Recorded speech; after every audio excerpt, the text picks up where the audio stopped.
ঈদের আগে সাপ্তাহিক ছুটিতে 2 দিন ব্যাংক বন্ধ, শেয়ার বাজার বন্ধ, আদালত বন্ধ। এমন চিন্তায় ছিলেন? ভাবছিলেন শেষ মুহূর্তে টাকা তুলবেন কিভাবে, শেয়ার ট্রেড করবেন কবে, কিংবা পেন্ডিং মামলার শুনানি আদৌ হবে তো? তাহলে আপনার জন্য সুখবর আসছে।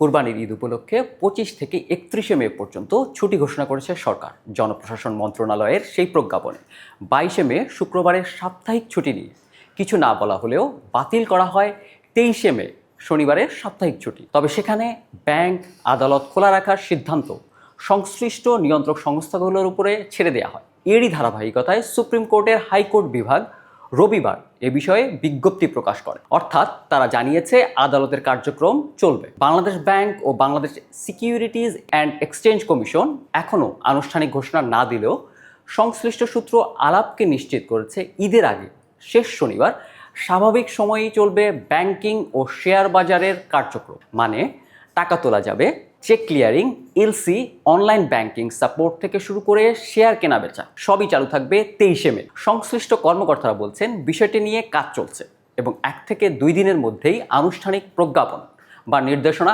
আসবে।